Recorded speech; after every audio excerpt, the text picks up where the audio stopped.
Greetings, salutations, and all good things in between. What's up, everyone? Matt here. I hope you had a happy week. If you're in the U.S. celebrating Thanksgiving, I hope that was good. Clearly, you're not out doing the Black Friday thing, so kudos to you. Smart decision. So what do we got going on today? All right, I got some questions I'm going to answer, but today is all about QuickChart. If you're not familiar with QuickChart.io, it's a chart rendering service that you can use that allows you to basically generate a URL that URL is a chart, and you can use that inside your AppSheet app, and all of that can be dynamic. So today I'm going to go over some of the basic integrations about like what you need to do in order to set some of these things up. Some of them are not very straightforward. You got to kind of think about things in a different way. I'm going to go over all of that. So let's get to it. Hey!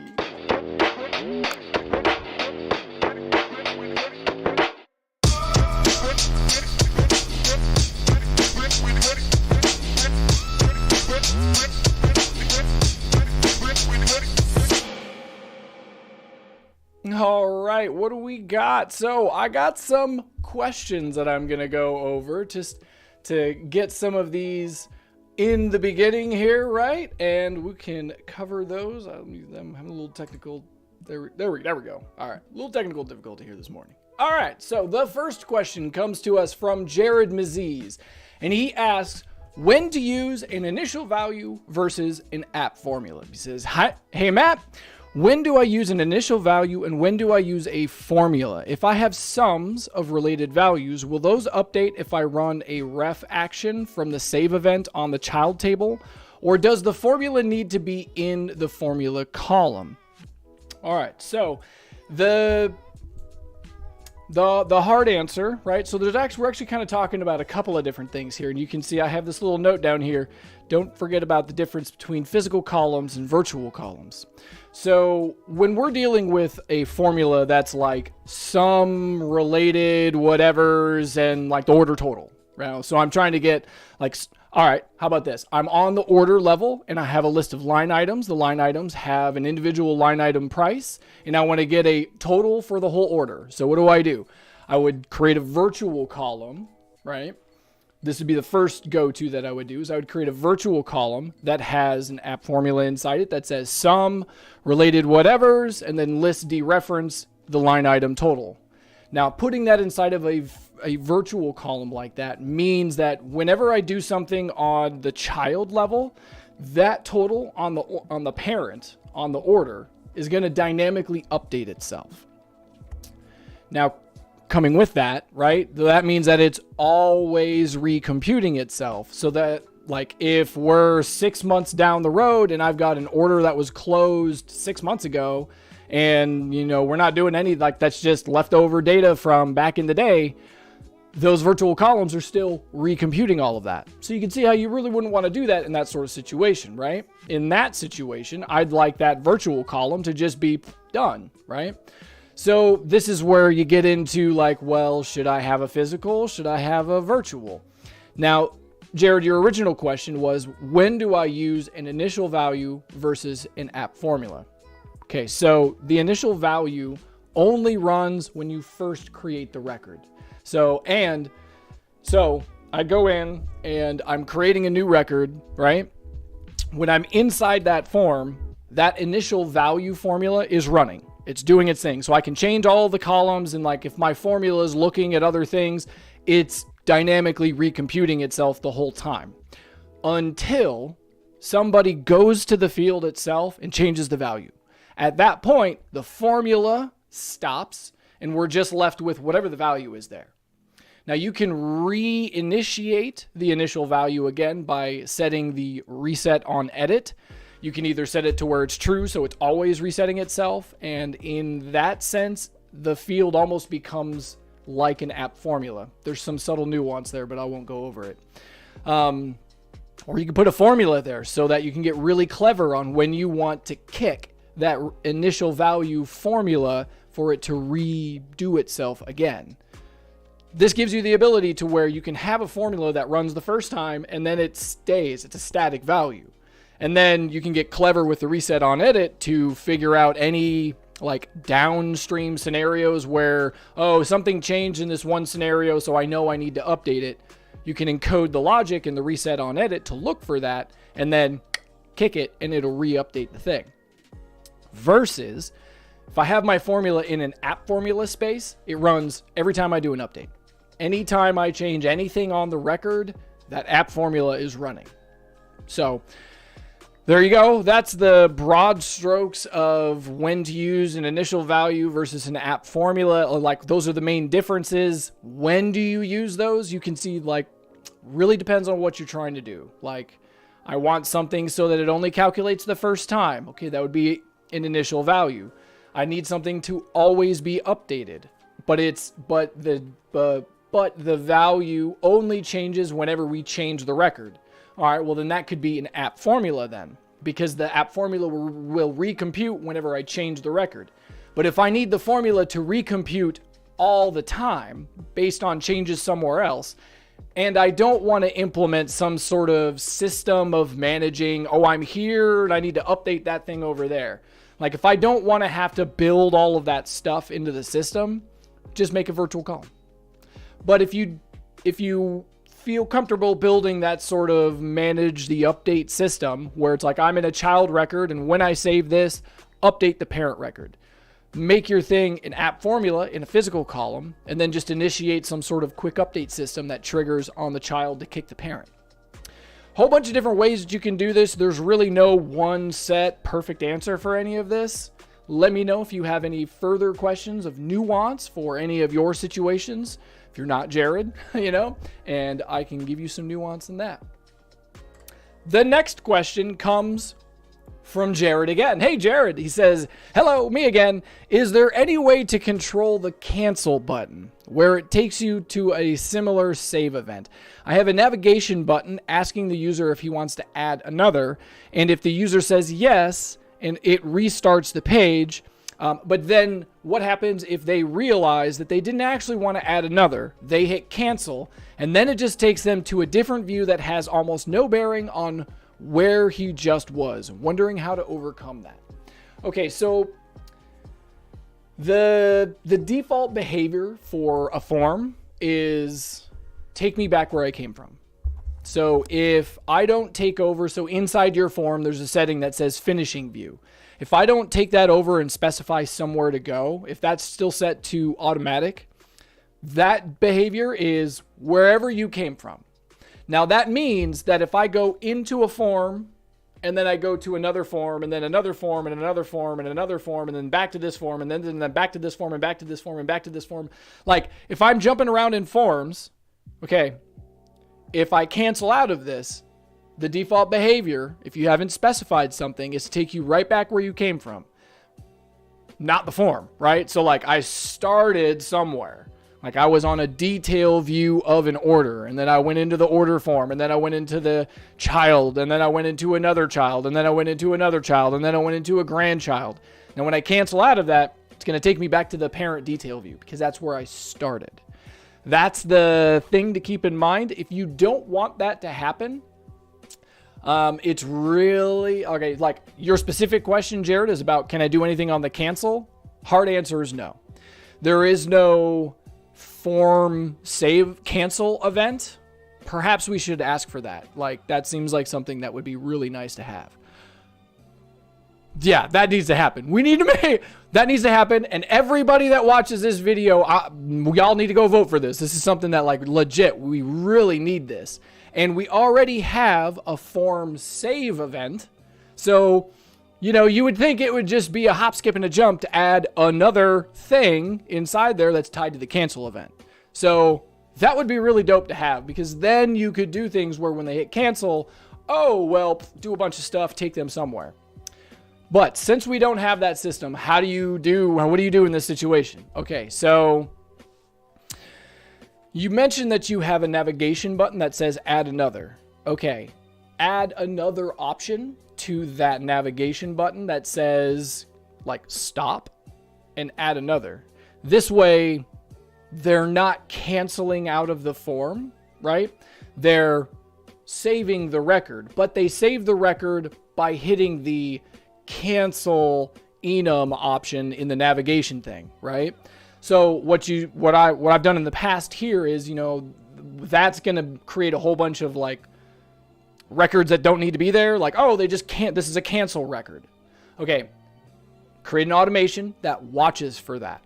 It's an automation that's running on whatever table we're talking about, that's looking at the navigation button for the cancel or the stop or the whatever option you choose. It's looking for that keyword. And when it finds it, it deletes the record. Just like that. And like as soon as the thing goes in, like that record will show up for a few seconds until the record sync goes to the cloud, and then the cloud's going to delete the record. So, and you can filter those out, just make there's a lot of ways that you could solve a lot of these little things, but hard answer, no. You can't do anything on the cancel event. Sure would be nice. We really do need to make that feature request. We really do. Moving on to the next one. This one comes from RAF 2030. It is for the video that I put out on Tuesday about how to get the last whatever item. So RAF 2030 asks, hello Matt, thanks for the video, always useful as always. Any reason to prefer this solution to using max row function instead? Is there any advantage in terms of performance? Indeed there is, and it's huge, my good sir. So if you just try this yourself. Any place that you have a max row formula, go into the formula, the expression assistant, and hit the little test button. And then when you get to that result page, there's a little blue button that's got like a hierarchy icon and a down arrow. If you click that, it'll expand to show you all the steps of what's going on. If you look at what's going on inside max row and min row, both of them work the same way. Technically, what's happening there is a nested select statement, as in select for me all the records in that table over there, where select for me all the records over there, where, like, the worst thing you could possibly do, period, in your system. Especially if you have a data system that has any kind of sizable data set, like you're doing that on 5, 6, 10,000 records, higher than that, God help you. Like, the worst thing you could do. The reason I came up with this index related whatever count, the reason that came about was I had an app. It's for a telehealth client where we're collecting patient data, weight measurements, blood pressures, medications, lab results. So you can just imagine how big that table of each of those tables can get. We're talking, we manage these tables at around 50 to 80,000 records. Like, those are where we try and keep things at that level. And we've got like half a dozen tables like that. Okay, so when I had this system get to that level of, oh my God, we have so much data, these max row things ain't working anymore. Because obviously we need to know, well, what is the last weight for the patient? What was the last lab result for the patient? And we have to know these things in order to do maths and things, right? This max row stuff was, oh my God, causing huge slowdowns. So racking my brain, trying to come up with a way. And that's when it occurred to me, well, what am I really trying to do? Well, I'm saying, here's a patient, here's a list of all of their weights. What I really want to do is I just want to get the last one out of that list. I don't need to go to the weight table and pull all the weights for this patient, and then go to the weight table again and pull all the weights that's the last one for this person, and then make sure that the record I'm trying to pull is that thing. Do you know what I mean? Like, the worst thing ever. I could just say, well, here's a list. They're natively in order. And if not, I can wrap it in an order by to put them in order. And I just need the last thing in there. That's where I came up with that. And when I made that switch inside that app, I went from having like a 45, 50, 60 second sync, like initial loading time, to like 15, 20. Like, it drastically reduced it. So that's why I throw out this doing the index of the related whatevers, because that seems to function far, far, far faster. Happy days. Let me know if you have any further questions about the nuance involved with this, and I'll be happy to get to it. Another question from the same app about how to extract out the last whatever comes from Rifad M1. He says, if we edit the row in the time log it will reset the value, right? What is the best way to handle that? Okay, so what we're really kind of talking about here, right, is like, okay, well, what happens if I've got the last time log already stored? Like I've got a parent level and I've got a list of child records, and then I've extracted out the last one from that. Okay, now what happens if I change that last record? Like say, for instance, in the sample app that I put out, the example is how can I get what was the last date that the employee worked? Okay, so what happens if I go to that time log and I change the date? Okay, well, since everything is built using virtual columns, it's all dynamic. It kind of goes back to what I was mentioning before when answering Jared's question. If you need something to be dynamic so that it'll always be updated no matter what's going on, that's when you build it inside of VC. So since we've got in the extraction formula that's taking the last one out of the related whatevers, that lives inside a virtual column. And because we then have another virtual column that's extracting out of the last thing some data, because all of that's in virtual columns, it's all virtual, it's all dynamic and live. So if I go to the child record and I change the date for the last time record, right? As soon as I save that and I go and I look at that record for the employee on the parent level, whatever data that I changed that I'm extracting out of that is updated because it's all dynamic. That's really the purpose of virtual columns, is they're always updating. So if you need, if you need something to always be updated, that's the easy, quick way of doing that. Because then you don't have to build in some sort of update system to manage, oh, well, I changed something over here. Now I need to do something here. And then maybe do that. And then maybe do that. And then maybe do that. Like if you just think about, you can build some incredibly layered databases where I could have clients, projects, blah, blah, blah, blah, blah. And like all of these things, like if I change something down here, all of these need to change. All of these needs to like if I have summary things, they all need to update. And so if I just put them in virtual columns, they're updated. If I have them in physical columns, I need to then go through and be like, cool, update this one, update this one, update this one. See what I mean? One last question, and then we're going to get into this quick chart stuff. Oh, I can't wait. It's going to be good. This one comes from Bella Cintron 4963. The question is, it's on my sample on my video here that shows how to do many-to-many references with a select, doing the brute force method. And the question is, I'm trying to follow, but I can't figure it out. Understandable. This is a complicated thing we're dealing with here. I'm trying to connect persons in a student table with a friends table. The student table has all the people in the class, and the friends table is used to connect who's friends in the class.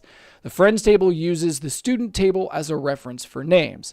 How can I make it so that when I make student 1 a friend of student 2 reflects that it is a friend of student 1?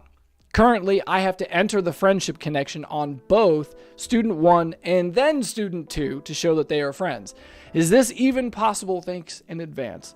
The answer is yes, it is absolutely possible. There are two ways of managing what you're talking about. Specifically, the keywords you could look up here, Bella, to look up to get some further information after, here. Look up many-to-many references. That's specifically what you're talking about, is you're trying to many connect students together. As in, Joe could be connected to this person and this person and this person and this person, and then this person could be connected to Joe and that person, that person, that person, that person. And how do you manage that? I've got a couple of sample apps that show the two different methods that you can use to manage this. The two methods, just a broad level, high level here, talk about it, is you could either use an enum list on both sides of the reference, where it's an enum list, base type reference to the student table, and that literally just holds the list of what's going on. The way that there's some nuance in managing that system, but ultimately it involves, I have to have some sort of action sequence that kicks off when I save the form that says, okay, check these students, go look at their things. Is this student that we just saved inside that other student's list? No, add them to that list and move on. So you can see there's some nuance involved in making that work, right? So that's one method, is just using an enum list. The other method is using a join table, which is what you're using here. And the key behind the join table thing is, well, here we go. Let me just show you. So I have a sample app here, join table many-to-many references, and it's really all about the actions. So just to go over this again, I've got employees and projects, and I'm many-to-many connecting these together with this table here. So the main things that matter here, right, is like you can see here, I have this employee project loop on the employee table, right? And then if I go to the project, you can see I have a project loop on the project table. The whole point is I need to go through and make sure that all the employees are linked to the appropriate things that I've said, where I'm going in here and I'm saying, okay, I have a list on this project of the employees. So here's the employees that are assigned for this project. And then I've got some records where I've created that connection. And so I take whatever I did over there and I subtract it from this one, and it gives me what I still need to do. And it's a loop that runs. And so you can see if I go here down to the save project, right? So the first thing that it does when I save a project, right? So like, think about it. I'm going into a project form and I've got a list of all of the employees that are in there, and I change that, right? Like I add something to the list. The first thing that needs to run here is I need to go through and say, cool, run and make all of these assignments that are new inside the list. And then begins a process of what do we do if we need to work the other way? Working backwards is the harder of the bunch. It's the part that's not as straightforward, mainly because I'm trying to manage all of the updates client side, so that as soon as I delete the record, or as soon as I go into the thing and I remove something from the enum list and I save, like that propagates through everything, and like I don't have to wait for automation to do it. So that's why this sample app has all of this blue stuff in the blue box that I'm talking down here, where like I have to set a temporary variable, then I need to update some records, and then I can delete the record. It's because of the order of operations of how AppSheet works. If I delete a record, I can't do anything with that record client side. I can do stuff in automation. It'll work over there. But then I have to wait for automation to return the value, and I don't want to do that. I want it to happen immediately client side as the person's working on it. In order to get that sort of system to work, that's what these blue box actions down here are for. They do all of this necessary 1, 2, 3 process in order to make sure everything works. It can get dense and complicated when you're dealing with many-to-many references. If I go here, one of the key things to look in here is, so like I have my one of the table, like this is the table that I'm trying to many connect to something. Okay, so I have my list of my join records here, and this is just the employee project assignments, right? This is just a regular list of records. The key that really kind of makes a lot of this stuff work is I've got this secondary column here that literally says, okay, extract for me the project links from all of the assignments inside that list over there.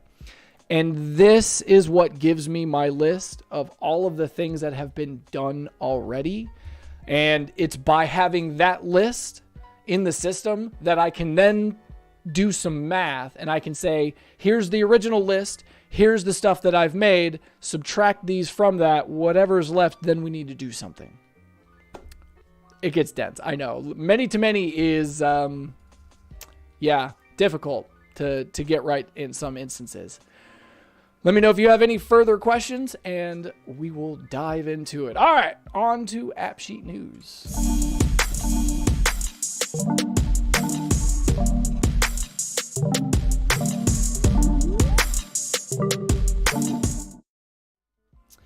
All All right, so what do we got going on this week? If you've been over there, you probably noticed not a whole lot going on. The only things that I'm really going to kind of touch on and mention is that there is a new customer service experience that's coming down the line. It goes live on December 1st, which is next Thursday from today. Basically what they're doing is they're changing the customer service experience, when you request help for something, so that it's more in line with the standard Google help request things that you see everywhere else. They're adding the ability to have like a live chat, which would be super nice. But that is the majority of what's going on. I can tell you, I've been part of a private preview for a new UX experience for automation. You know how there's that little button you can press up at the top that changes how things look at either like the old way or it's this new way, you know what I mean? In that new way, next week, there is a really nice UX update for the automation panel. There's no functionality changes at all. It's literally just changing what it looks like and how things are presented and where things are located and how you get to stuff. And man, I got to tell you, it really goes to show you how UX really does play a major role in this stuff, because this change really makes it clean, really makes it nice. It's straightforward and intuitive. Yeah. So watch for those things coming down the line. Those are the major updates that have been going on with AppSheet. If you have any news or any things that you think are newsworthy, they don't have to be AppSheet. It could be a Google Sheet thing. It could be a data studio thing. It could be a smart sheet thing. It could be whatever. You find something that you think is really cool in the description, down in the bottom part of the description of this video, there is a link for a Google form where you can submit what it is you're talking about, and I'll go over it. Get your things in there if you have something that you want me to talk about, and I'll go over it. All right. Enough of all of this preamble stuff. Let's get to the meat and potatoes of what this whole video is going to be about. The whole rest of this video dedicated to Quick Chart. Let's get started.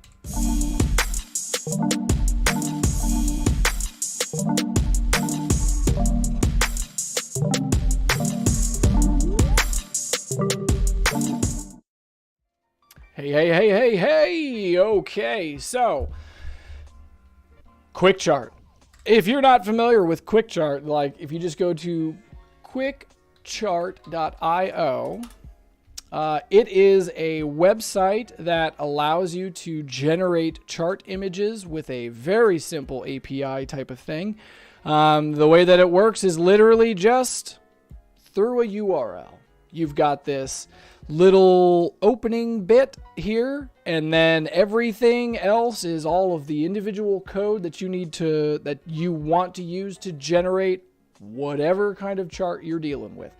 So what are the charts that I'm going to go over today? Okay, so I picked out a list of some of the more basic things. I'm going to start with these. So I'm going to show you how you can implement a line chart, a bar chart, a pie chart, and a donut chart. Now, these are all very basic types of setups. Don't really require a whole lot of rigmarole inside of your app to get these things set up. They're very straightforward to get going.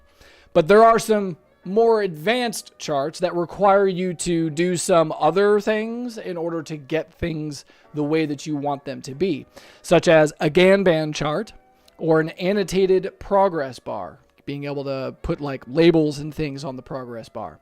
I'm going to go over some of these more advanced ones here, and then I'm going to end.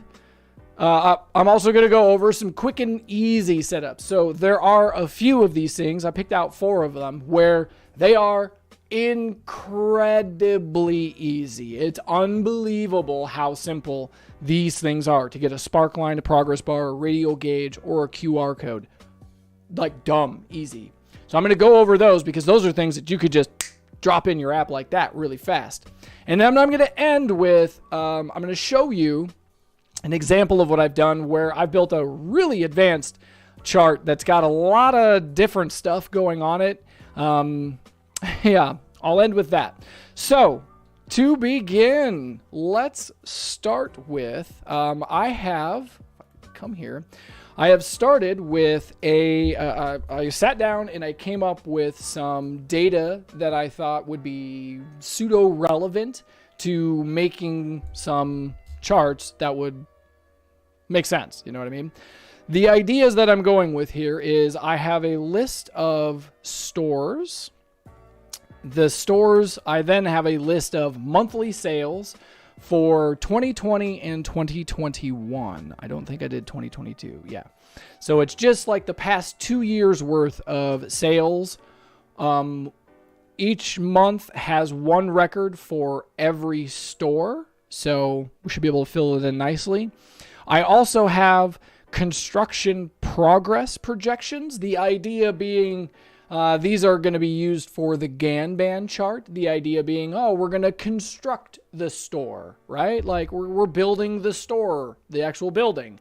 And so there's a projection of how the different phases of that construction will go down. And then there's the actual thing of how all of that went down. That's what I'm going to use for the Ganban chart. The monthly sales is what I'll use for, like line chart, pie chart, all those types of things. So let's dive in and get started. Do that and get started with everything. So I haven't made this available. I'm going to build an app with this right now. And after I'm done with all of that, I will make that sample app available so anybody can then copy it and see how all of this works and you can dig into it. So let's start with building the app to begin with. So I have this list of stores and I haven't even built an app with it. So I'm just going to go to AppSheet and say, cool, make an app for me really quick. If we look at our monthly sales here, you can see I've got a year, I've got a month, I've got what store it belongs to, the sales total, and the ID. That's it. Like I'm keeping this as simple as can be because I'm not trying to be very complicated. It's already going to be complicated enough. So let's do this. This store photo is an image. And we'll make that the label. All right. Hey, there we go. Happy days. All right. So that's our list of stores. Let's add in our monthly sales. And then we can begin diving into the nuts and bolts of how do we get a line chart to work. All right. So I'm going to drop into the chat here if anybody wants to follow along. I guess I can't because the link is too long. It's 1,300 characters, but the chat only allows for 200. Let's see if I can't get you a link to a line chart. So I'm doing something like this one, I think. I can't remember. I can't remember which one of these. This is the one that I clicked on. So will it let me drop this in here like that? Nope. Sorry, y'all. I can't. I was trying to share with you the URL to this exact chart that I'm using here. But what I'll do here is in the chat, I just dropped in the link to this gallery page that I'm on, and we can go from here. So if you go to this gallery. And you come here and scroll down to the line charts and just select this basic line chart. And now we're all going to be on the same page. Okay, so the really nice thing about how QuickChart is set up is it's designed with, you can come here to this sort of live builder type of thing, and you have a live preview of what your chart looks like over here. And then this over here is literally the code that you need to use in order for this thing to work. Now, what's nice about this is this gives you the ability to where you can adjust these things live and see how they change. So, like for instance, like we come down here to the title option, right? And it says chart.js line chart. So I can say my chart here, and you can see now that's affecting this little thing up here, right? And you can see the display is set to true. And if I wanted to, I could just turn it off. And then now if we look up here into our data sets up here, you can see we have two data sets. we've got this first data set and the second data set. And so if we look over here, we have first data set, second data set. And like, what happens if I turn this to true? Hey, look at that. Well, that's kind of fun. What if I change that? All right. Now, if you come down here, inside each one of these data sets, the individual data set by itself, you've got the label, the background color, the border color, and the important part, the data, right? So like, if I wanted to make this a +8, if I wanted to make this a +80, you see how every time I change the number, these things are changing over here. Like if I change the last one to a 50, well, let's change this to a 5. Yep. Or how about a -55? Whew. See how it's live updating. So when you come to Quick Chart and you find a chart that you want to work with and that you like, the thing to do to like figure out how I'm going to integrate this into my app is to come to this live chart preview here and start looking at all of the code over here on the side and figure out where are the bits that make whatever work, right? Okay, so we're talking about, I've got 2 data sets here. And so like, I'll get rid of one of them. Okay, so now I just have the one data set. So it's easier for me to work with, right? And like, obviously the data here, this list of numbers is what's happening over here. So if I wanted to make that list of numbers based on some child record numbers, right? The idea is I just need to replace that part of all of this with the numbers from the thing over there. Also, you'll notice on our chart, not only do we have the individual point, but the point also corresponds to a label. Okay, now it's a little weird, not really, but it's kind of whatever.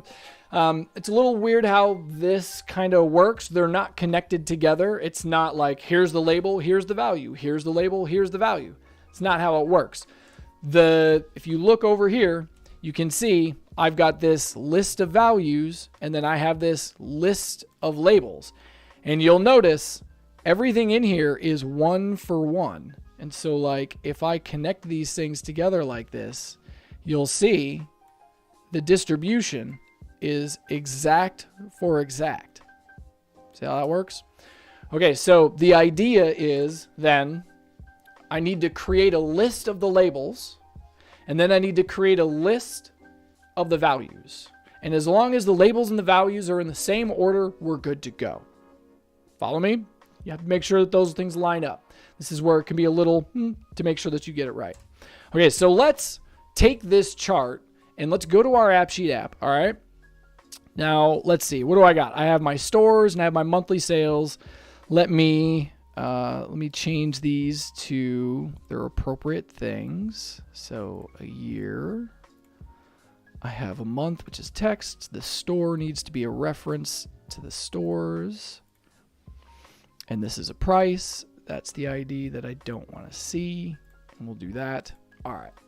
Now with my data set up like this, when I go to the stores, I have, related monthly sales. So if I go to this store, here's all of my monthly sales. So now if I come here and we like, all right, I want to sort this by year and then sort this by, or group it by year and sort it by month type of thing. That doesn't work because now it's alphabetical. Okay. So, all right. We can fix that.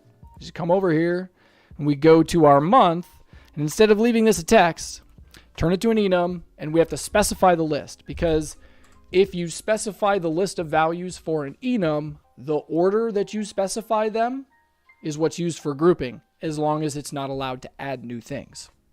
So I just need to come in here and be like January, February, March, April, May, June. Right? And then fill them in. January. Oops.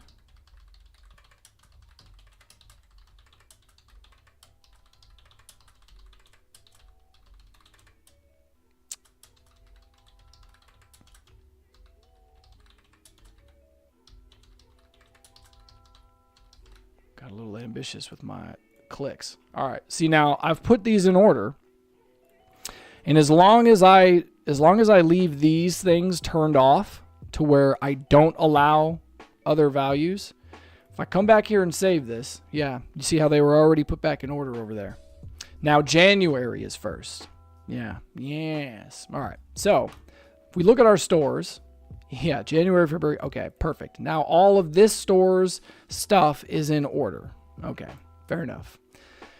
All right, now what do we need to do? All right, so I'm trying to create a line chart out of this, right? And what I really want to do is I have 2 years worth of data. I have 2020 and 2021. So if we go back to our chart, and if I turn this back to what it was originally, right? So I've got my 2 data sets. So in order to get this to work, right? You can see that each one of these data sets has, each one of these data sets has its individual list of data. So that means that I'm going to have to create a list of all of the sales numbers for 2020, and then a secondary list of all the sales numbers for 2021. So I have to separate out this list of child records based on the 2 groups that I want. How do I do that? I prefer to use a slice myself, since I know the groupings that I want. Like I'll come over here and I'll say, give me the monthly sales where it's like 2020 monthly sales. And then it's where the year equals 2020. Just like that. Yep. And then I'll copy this. It'd be like 2021. Right? Just like that. Okay. Actually, I should leave these open. I need to copy the names. I'm going to save it so it propagates. Okay, so now I've got these data subsets of the individual sales records, of the individual monthly sales summaries for each year. So now what I can do is I can come in here and I can say, copy the name of this slice, go back to my store, and then down here, so this column right here is the master list of all of the items. That is every monthly sale record for whatever store record I'm looking at, regardless of the year. What I want to do is I want to create a copy of this that instead of using the root table, it uses this slice that I just created. So what do? So come over here, copy the name of the slice that you want to use, go back to here, and then come into the ref rows formula for the original column. And this first part is the name of the table that it's pulling data from. So paste the name of your slice here. Don't save this. We're just doing this because I just want, this is the formula that I need. And so I'm just using this formula as an easy way for me to get what I need. Like I'm done with that now. Pop it here, wait for it to validate, and then I can change this. I can say, stores 2020 sales. And if I show you what this looks like now, if we go and we look at a store, right? So I've got the related monthly sales with 24 records on it over here. But then if I scroll down, I've got another virtual column that only has the 12, and it's only the 2020 records inside here. Booyah. So that gets me that first data set separated out, right? Okay, now out of this data set, now I need to extract the actual price values and make that a list of the values. Because again, if I go back here and I look at my chart that I'm trying to make, I need to get a list of the values that I want as an individual list, just like this. So back to my app. Come here. So I have my stores 2020 sales. Copy this. And what I need to do is I need to derivative out of this. So if I come here, drop the name of my column, then I need to derivative out of that its list of prices. So the easiest way to do that is just go back to your sheet, copy the name of the column, come back here, and you put it in square brackets. The key here is no dot. Since we're doing a list dereference, the list doesn't use the dot. It's only, that's the key. And so if I save this, you can see it's a list of prices, and I can say 2020 sales prices. If I save this, we can see what this looks like. So now if I come down here, yes, here we go. And if I change my list, okay, it is set to a price. Perfect. Okay, so like you can see now, right? Now I've got this comma separated list that corresponds to all of the values that are up here inside what's going on. You with me? Okay, so that list is now the data set for the first data set that I want, right? Okay, but there's another list that I need to make. I'm not even talking about the second data set. Just for this first data set, there's another list that I have to make, the list of the labels, right? If I go back to my chart code, so now I've got this list of numbers ready to go, but I also need to create this list of labels up here. The method that I use to create that list of labels is the exact same thing that I did to create the list of the prices. Follow me? It's the same thing, a list dereference. And I just need to take this and make a new virtual column. So like, I'm just going to copy this formula here because this is largely the syntax I need. I just need to change this column. So I'll make a new virtual column, drop my formula there, and then I just need to change to this column. This is what I'm trying to look up. And then so I'll drop that into my secondary part, wait for it to validate. Happy days. And now you can see it's a list of enum. Yes, which means it should put them in the right order. So this is 2020. Oh no, this is store monthly sales labels. There we go.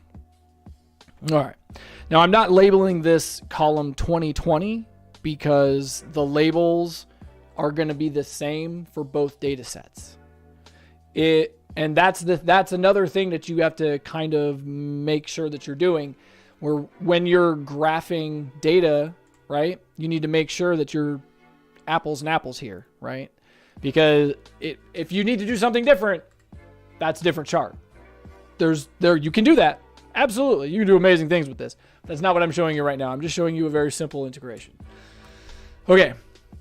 Back to our thing. So I've now got a list of all of the months. I've got a list of all of the prices. Okay, so now that I've got these two derivative lists here, I can now take these lists and I can put them inside this code here. So like, let's get rid of this secondary data set and let's just stick with creating a single one for now.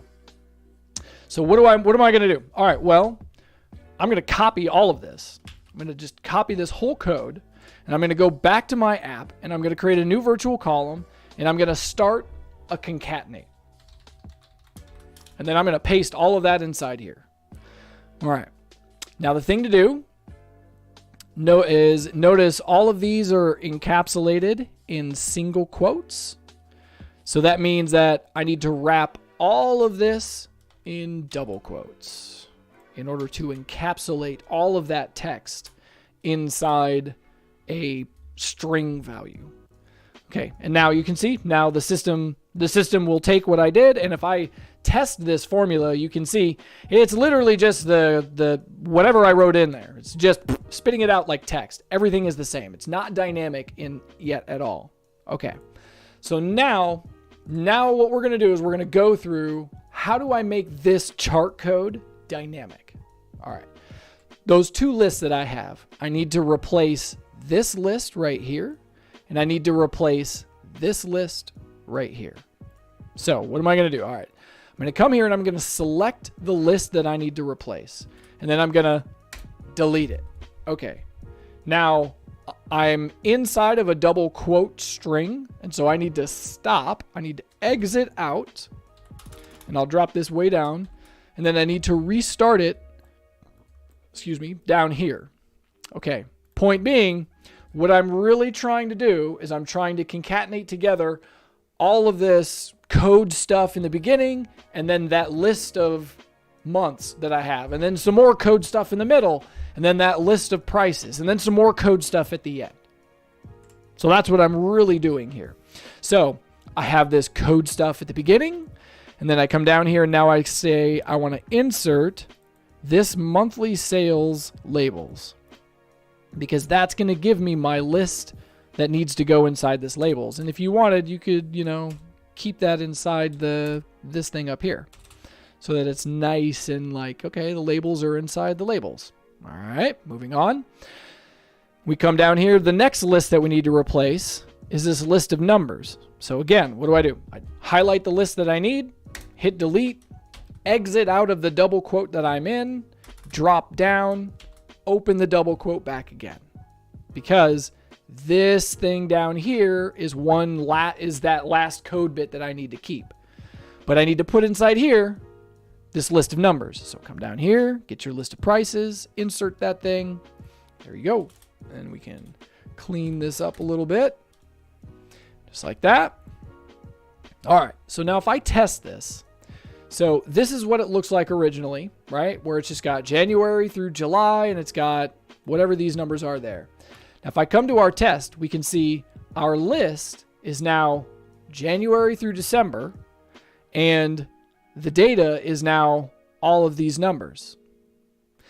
Now you can kind of see like, all right, well, it looks like it's not putting a $ in front of this. I'm probably gonna have to figure out how to add the $ in front of that. Not hard, kind of hard. Yeah, I'm pretty sure I'm gonna have to do that.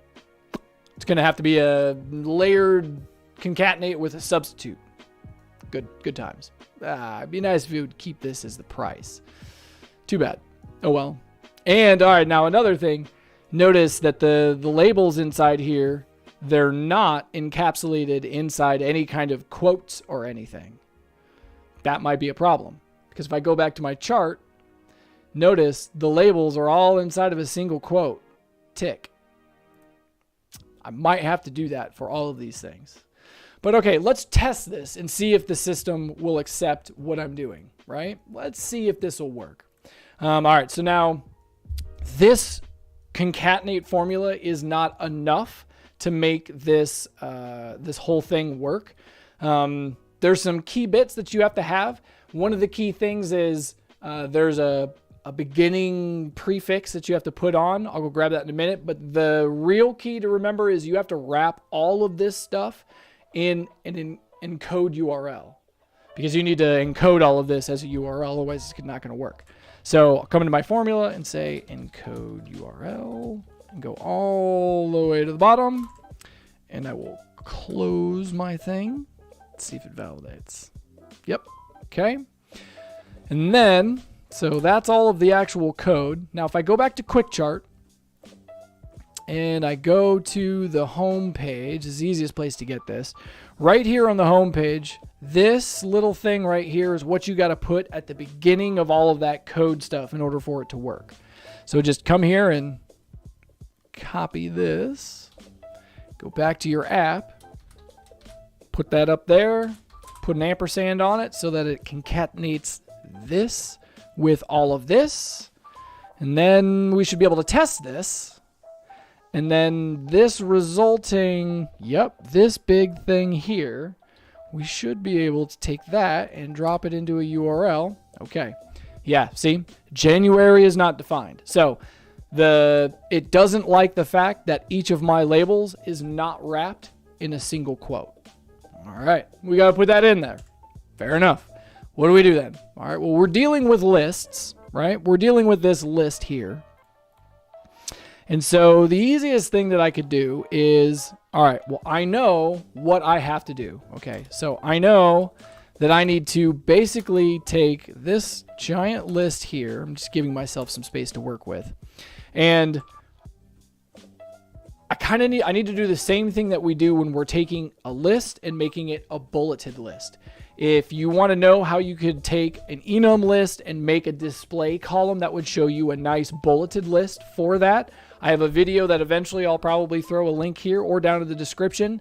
There's a sample app that shows you how to do it, but it's the same idea. What are we doing? We say we start a concatenate, and then we put the first little thing that we need to do, and then we substitute out the comma separator for our list with the thing that we actually want to use.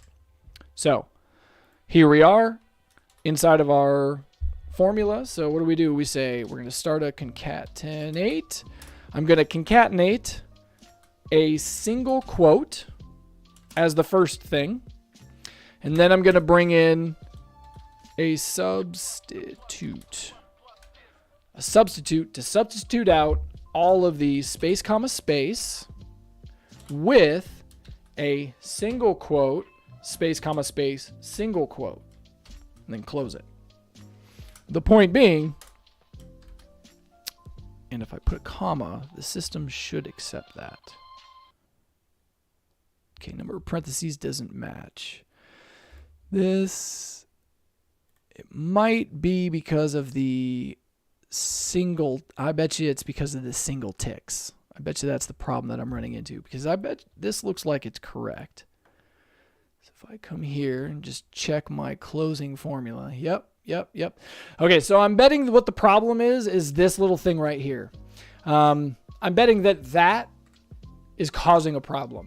Like, doing things like that can get weird. If you do it the other way, if you do a single tick and a double quote and a single tick, that doesn't cause any problems.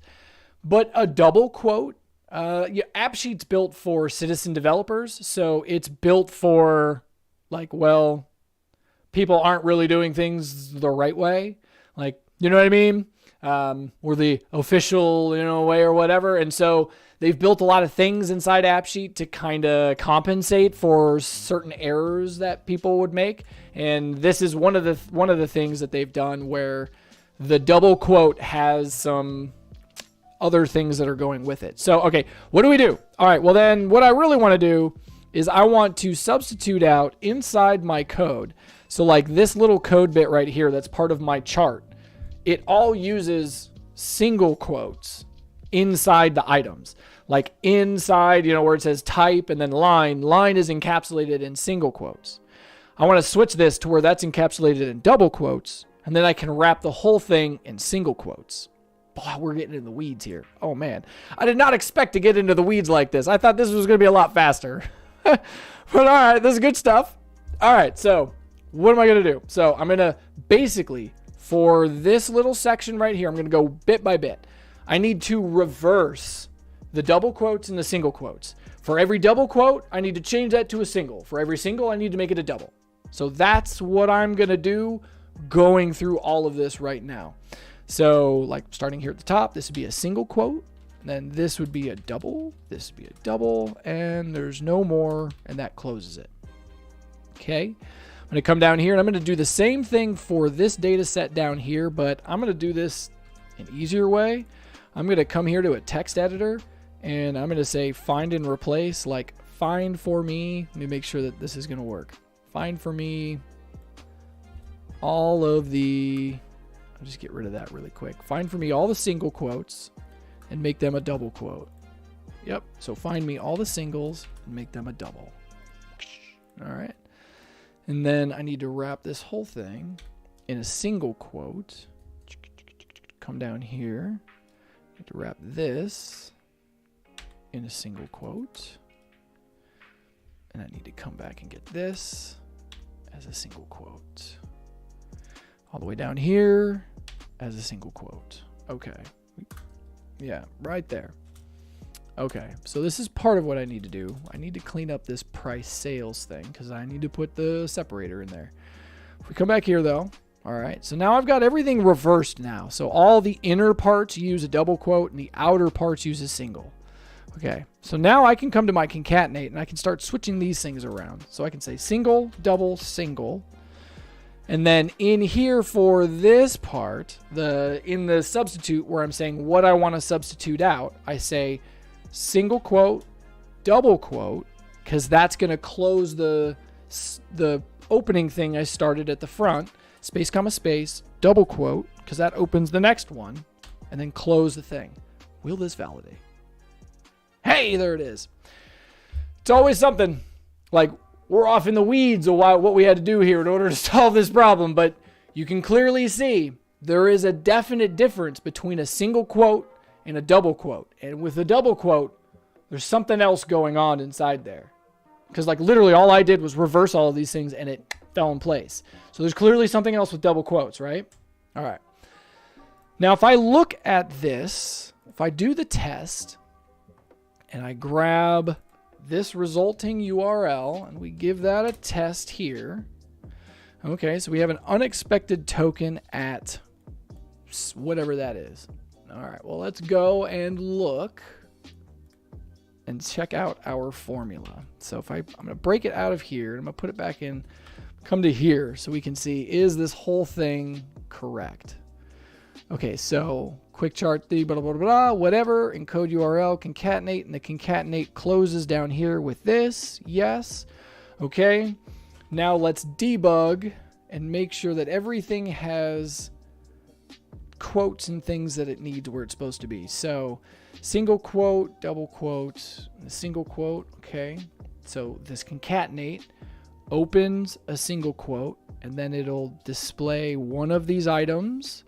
And then it should replace the space, comma, space that separates these things with a quote, space, comma, space, and a quote. So this quote here closes this quote here.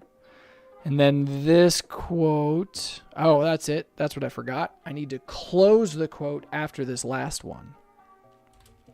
Yep, that's what I forgot. That's what I needed.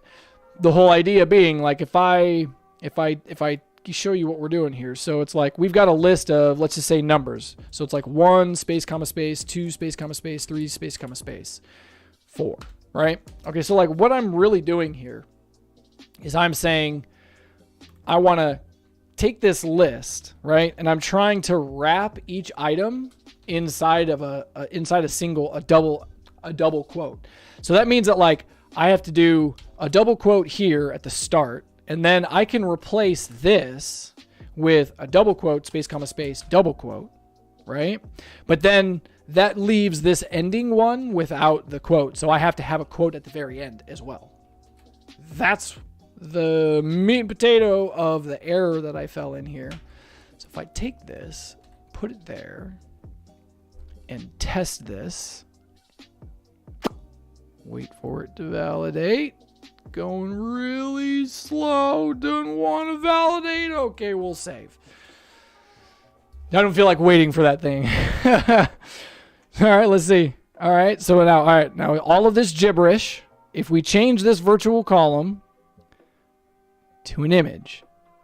Oh, look at that. The chart worked. Oh, man, don't you like it when things work?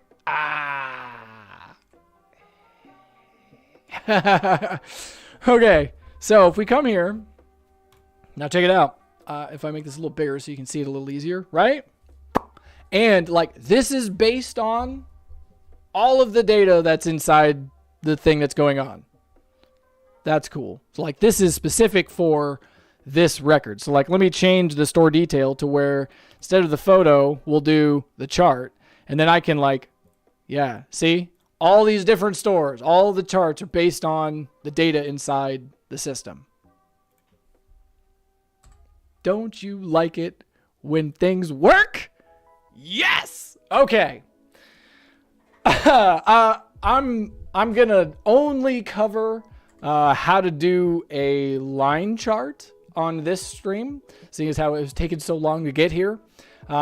In future streams, I will cover how to take this and turn it into a bar chart or a pie chart or this or that. And I'll cover some of the other ones. I didn't expect this to take so long. My bad. But I'm not done yet. I want to take this chart that I've made and I want to change it. Now I've got that second set of data that I want to include. How can I get that second set inside here? And like, how can I finish some of this? Because like, if you look like because if you look, like my first data set. Well, I don't want that to be my first data set. That needs to be the label of 2020 because that's what those are. So look, there's still some little bits that I want to finish, right? So what do? We're going to go to our virtual column. I'm going to give this a good name. Store monthly sales chart. We'll give it a nice name. All right, now I'm going to come to my formula. So I'm going to work in Notepad just because it's easier. All right, what do I need to do? So I've got my labels here, right? I've got my data set. Okay, so here inside the data set, this is where I find the label. So that's what I need to update. You know what I mean? And I know what this is, so I'm just going to do 2020. But like, if you wanted to make that dynamic, you would do the same thing that you did for all of those other things. Highlight the part that you want to be dynamic, delete it, exit out of the code, right? Because you're in a text code thing. You're in a single quote. So exit that, give yourself some space, and then insert whatever you need that to label to be.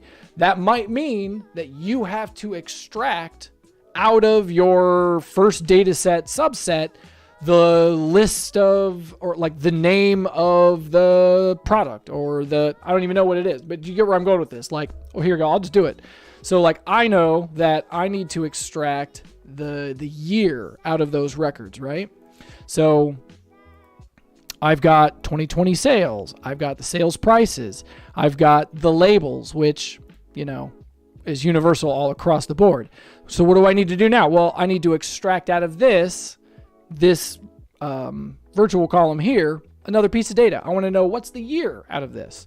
So I'm just going to come up here and I'm going to say 2020 chart. No, I'll call this data set label. And the idea is I just need to extract out of this. If I go back here to my monthly sales, I want to extract the year. But I don't want this to be a list of all the years, because this is going to be 12 instances of the year of 2020. I don't want that. I want this to be a unique list of numbers so that there's only one here. If there is two, then okay, it'll give me two. And I'll be happy with that. That works. But like 2020, right? So now this becomes my label. And yep, sure, whatever. And I just take this 2020 data set label, come back to my chart code, find the label, right? So my first data set, highlight it, delete it, exit out of the quote, the string that you're in, drop down, give yourself some space, and enter back into the quote. All right, so now everything in between these single ticks that you made is where you put whatever you want. And I just need to drop this label here, just like that.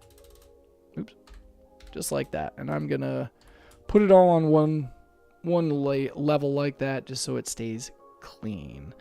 Yeah, you can't find it because I haven't saved the label. This haven't saved yet. But now stores. We turn this back to the chart. My data set here now has the label 2020. Now the cool thing is, like, that label is dynamic. So if that list of subset records that I'm using to create this line, if those things change to where now there's 2021, the data set will adjust for that. It'll say 2021, comma 2022, or whatever it is. You know what I mean? All right. Okay. So where are we at now?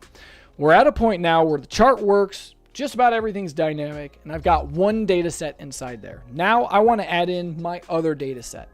What do I need to do in order to make that work? The thing to do is to go through and look at what it took in order to make the first data set work, and you need to copy those for the second data set, right? So if I come here and I look at these columns, I've got all of these columns.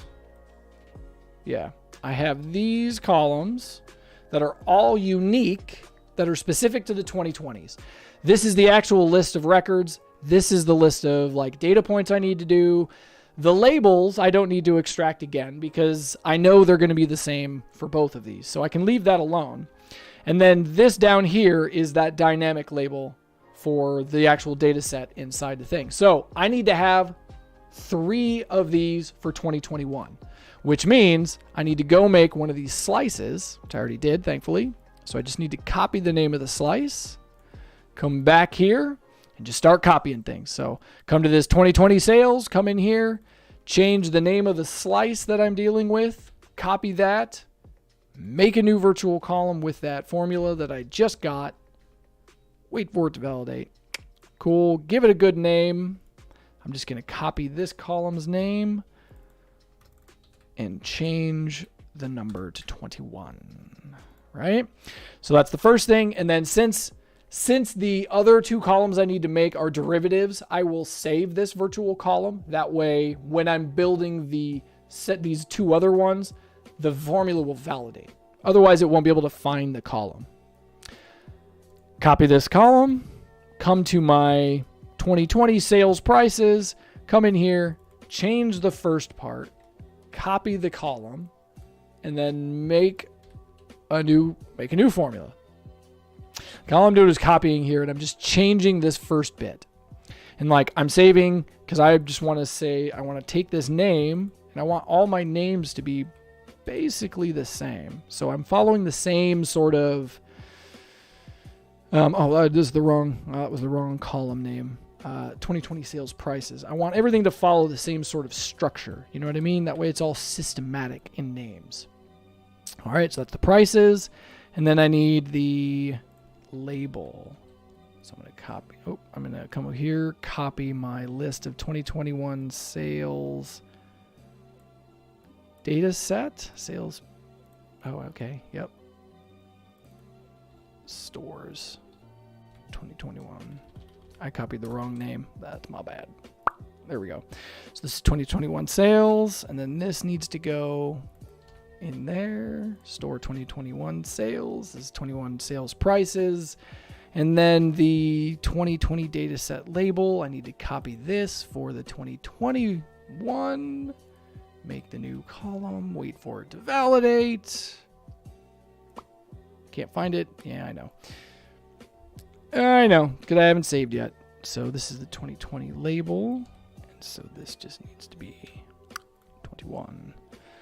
Save it. So it'll all propagate. Okay, so now that I copied those virtual columns, I have all of those other data points that I need, and I can include that secondary data set branch inside my code. So if I go back to the quick chart, right, and I kind of reset this back to the way that it was, that'll get me the easy way to find out what do I need to do in order to, like, how do I need to set my code up, right? Well, I just need to copy this, and like this little data set thing, it's literally the exact same thing. Literally the exact same thing. You can see some of them are out of order. Like on this top one, the fill thing is up here at the front or at the bottom, but here it's somewhere in the middle. So clearly the actual order of these things inside the data set code section maybe doesn't matter. Keep in mind. I don't know if that's going to be helpful or not, but whatever. It's good things to keep in mind. So I'm going to come to my chart code. Okay, and what is it that I'm trying to do? So I've got my data, my labels. I know the labels are going to be the same. Okay, it's here after the data sets. So it's from this curly bracket to this curly bracket. That is the bit that I need to copy for another data set. So I'll copy that, come down here, and I'm going to insert that. And I'm going to indent that so it's nicely indented. Yeah. Okay. And now all I got to do is change these columns and we're done. So this is the 2021 data set label. That's that one. And I've got the 2021 sales prices. That's this one. Wait for it to validate. Save it. Save it. See if it works. Hey, look at that. All right, so let's change the color then, right? So on this secondary data set, right, you can see the colors are controlled by this RGB, blah, blah, blah, blah, blah. I don't like that. I don't like that at all. So I want the background, I want the border color for this one to be blue. I want the border color for the first one to be red. I'm just going to replace it with the word. I'm not even going to bother with the RGB. I'm just going to use the word. Totally works. And that, ladies and gentlemen, is how you can create a basic integration with Quick Chart to have a live dynamic thing that's based on whatever you're doing. Now, this can get dynamic, as in push a button and it's changing things, as in like I've got the ability to like move a thing up by, you know, like move a dot point +1 by pushing a button. You could be like, and watch it go up. Quick chart is so good. It's so powerful. You can do so much with this. But like, here you go.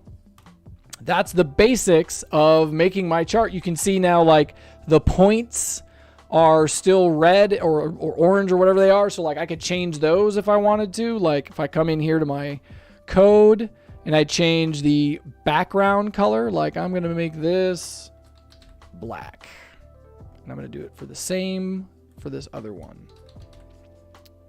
Right? Come in here, save it, see what it looks like.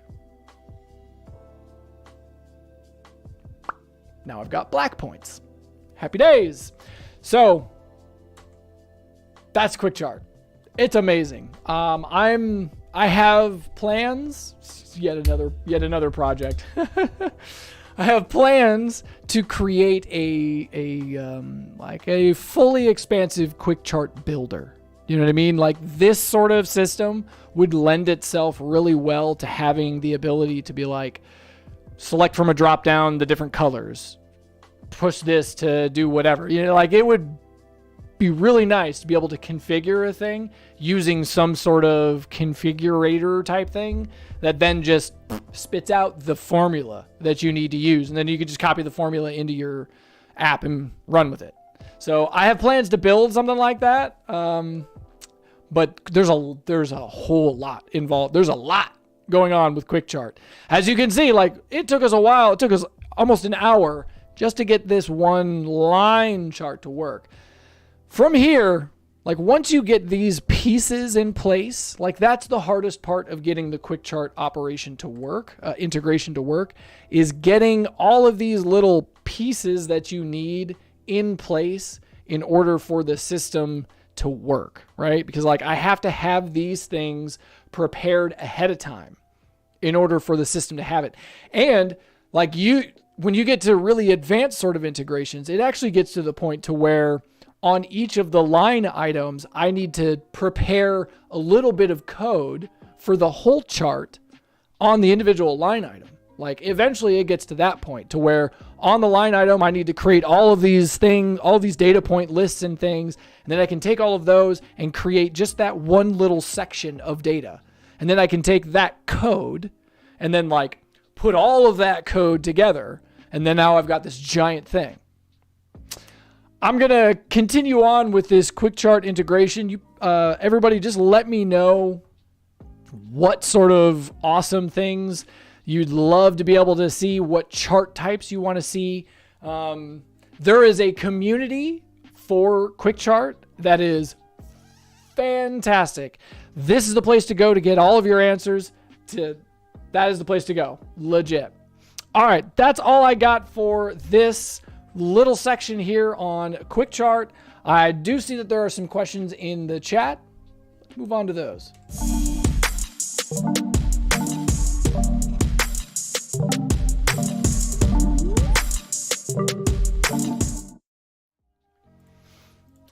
I'm just looking at this. I'm just looking at these charts. I'm just like cycling through. Man, don't you love it when things work? Like, this is so good. This is so good. All right. To the chat. What is up, everybody? I see there's a bunch of people in the house. Thanks for watching. I do appreciate it. Subscribe if you haven't subscribed. It helps the channel. Starting all the way at the top, we have David Bolognese. He says, hi, Matt. What are the most common methods for putting a condition to reset on edit? Using this row before, this row after? Depends on what you're trying to do. Reset on edit is a way where you can get really clever. Like you can do things to where you're like, if this value is not inside that list, reset. Like that's a very common thing that you can do for like, okay, if I have dependent drop downs where I select the client and then the next thing is a list of projects and that filters based on the client that I select.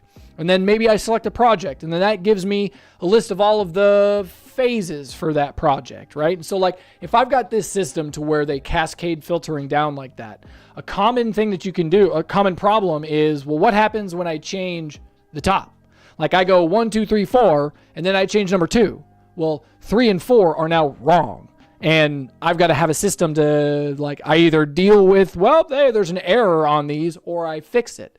The fix it is creating a reset on edit where you take your validation formula and you put it in the reset on edit formula where you say, not in this, and then your formula.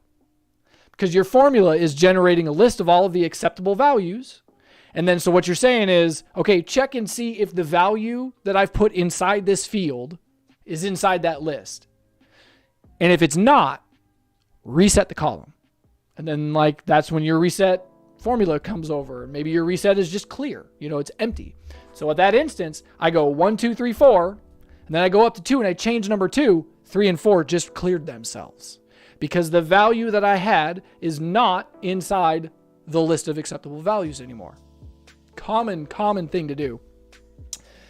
The primary way of, getting reset on edit, like a very common usage is this row before, this row after, where you can say, reset on edit where this row before status does not equal this row before or this row after status.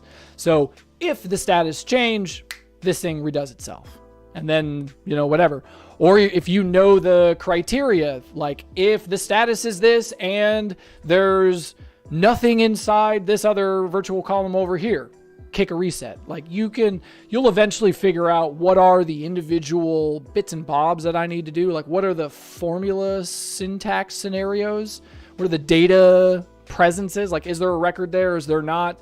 Is it marked as complete? Is it not marked as complete? You'll eventually get like all of these sort of things kind of figured out for the specific scenario you're dealing with. And then it's just a matter of making it work. It can get really complicated really fast. Reset on edit's really fun though. Let's see. What else do we got here? We got a whole bunch of people. Thanks for showing up. Thanks for being here. Sky R Skur or C. I love trying to pronounce your name. What's up, Oscar? He says, how frustrating is working without Cruise code stuff? 1 out of 10. Yeah, I find myself relying on that a lot. It's like an 8. Yeah, it really has turned into like an 8. Not having access to like the formula bits that I have over there and the list of columns and all of that stuff. Yeah. It really started making me think, maybe I should start thinking about making my own thing. Yeah, it's like an 8 for me.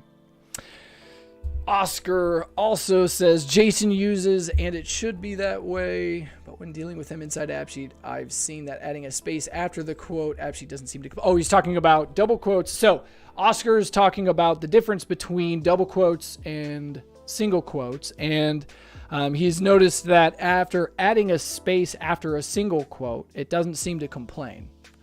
The problem, though, is that now you've got a space inside that string, and I don't want that space. It might trim it out. In most instances, the system would probably trim that extra space, but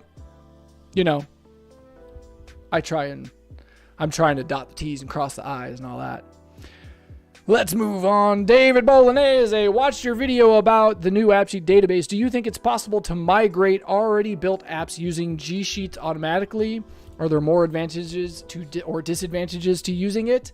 Okay, I actually just went through and tried to I was just doing a quick little examination of something. I'm like, I wonder how this would work. And I said, well, I'll just use AppSheet database to do this because I just need something really fast. Yeah, no, it was like 20 minutes of me fighting with that database thing and then eventually going, yep, nope, I'm out. And I went over to Google Sheets in 2 minutes, did the thing that I was trying to do in 20 minutes. So the database thing is really rough right now. I wouldn't use it for anything, honestly.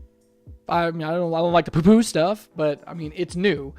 The only way it's going to get better is if people use it and give good feedback, but I wouldn't use it for any kind of production level apps. Do you know what I mean? There's far too many rough edges with that.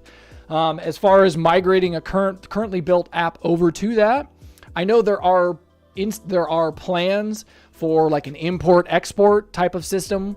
Obviously, we're going to need that, if that's going to become some kind of actually usable thing. But as of right now, it doesn't exist. I'm not sure. Maybe it's in preview. Like maybe they're testing it with people or not. I don't know. But eventually, that's going to be a thing. Yeah, you'll be able to do that. And like you'll probably be able to, like when you make a copy of the app, select the database as the place where I want to put all the data. And then it would just like move everything for you. But for right now, it's very early days. This is not something that you should use for your production level apps. Public PSA over.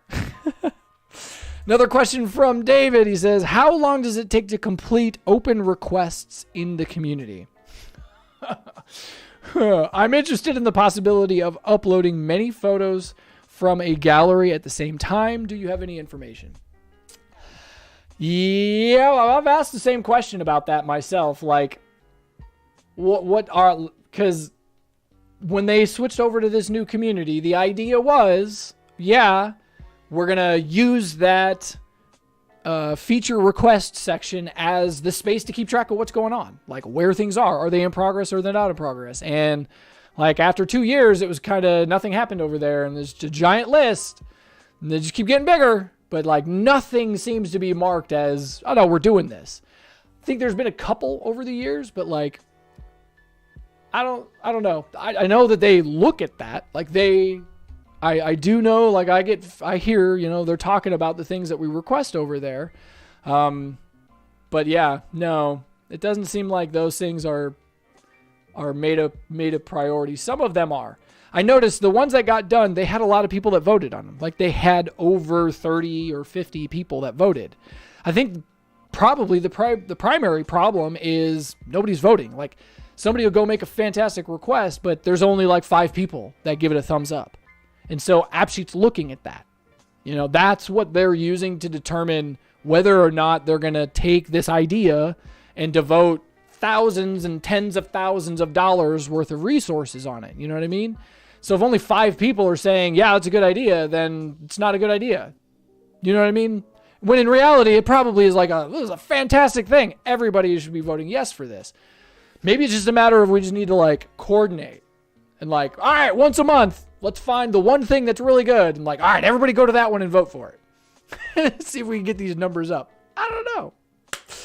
But it takes a long time for these things to even move into the like we're looking at it status. Like you can just go look at it. Like everything's in the new status or whatever it is over there. What's up, Anubis Veterinaria? Welcome everybody. H&M, thanks for joining in. Service TMR. Can Quick Chart respond to click actions? As in, click the bar chart image and display the details in the bar in another view. No. So, okay. Quick Chart itself, like if you were to do a native integration with Quick Chart that wasn't through AppSheet, you can actually make your Quick Chart dynamic, as in clickable. I hover over a point and it gets bigger. Maybe a label comes up. You can do crazy stuff like that with Quick Chart in a native integration. Like I have a website and I've built it in using that. The way that AppSheet renders the Quick Chart inside the app is it's an image. Now, it's a dynamic image in the sense of if I change the values that's encoded inside the URL, the image changes dynamically. So like if I click on a button, like the thing changes. But it's not like AppSheet's chart system where like I could have, like for instance, I have this over here where I've got the 2 different data sets. Like I can't toggle the data set to not be there. Like I can't turn off data set number 1 or data set number 2 because it's just a static image. It's static in the sense of like we're just looking at an image. You know what I mean? That's what I'm trying to get at here. Versus AppSheet's chart system, which is actually like interactive and dynamic and things, but it's really, really restrictive. It's really, really limited. Yeah. So Quick Chart's fantastic. It's a great thing, but just think about it like an image. That's the easiest way to conceptualize what's really going on there. It's just an image. Let's see. Nice example, by the way. Thank you, Service. I appreciate that. Oscar has wanted to do the same with AppSheets plus Quick Chart, like a no code Quick Chart generator inside AppSheet. Let's see who does it first. Yeah, buddy. Awesome. This is a good way to go. I think it would be better to like work together on this. You know what I mean? Yeah, man.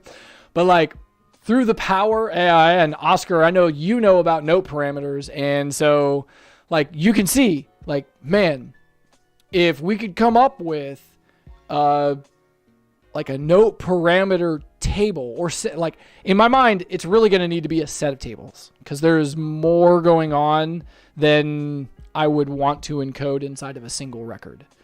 Like the table would end up being one of those tables that has like 200-300 columns. I'm not going to do that. I'm thinking the way to do this would be with parent-child relationships, because then things just get easier. But yeah, you can see the benefit. Like we can make a note parameter thing where it's like, drop this in your app, chart builder, boom, go. Oh, and I can't wait. And I know that the devs are aware of the note parameters and the power that they have, and so they're working on documenting it and explaining it to everybody and figuring out how to integrate it even more. Like, ooh, man, it's gonna be good when these note parameter things become natively integrated. It's gonna be awesome. Okay. Don't get me started. Oh man, you're gonna get me jacked. You're gonna get me hyped up. All right. That's all the questions in the chat. Thank you, everybody, for joining over there. That's that. All right, then I'm going to call this the end of the stream. Let's hop over. Yeah, the mic's still working. All right, thanks for joining me, everybody. I really do appreciate it. You know, if you're in the U.S. and you were celebrating Thanksgiving, I hope you had a happy Thanksgiving. I hope you can get out and enjoy some of this Black Friday sales or whatever that's going on. But you know, all that fun stuff. Enjoy your weekend, everybody. Thanks for being here. And remember, when you're working on your app and you hit a roadblock, say it with me. Keep calm and AppSheet on! See you in the community, everybody.